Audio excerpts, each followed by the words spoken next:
السلام عليكم ورحمة الله وبركاته.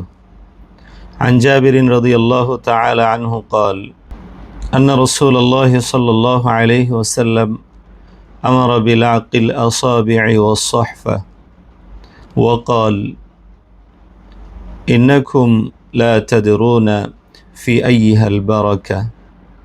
حديثটি সহিহ মুসলিমে উল্লেখ হয়েছে।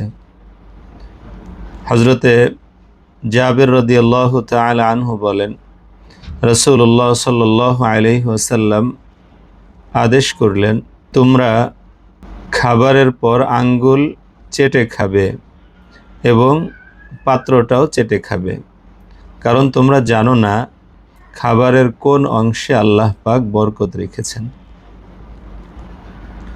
সুবহানাল্লাহ।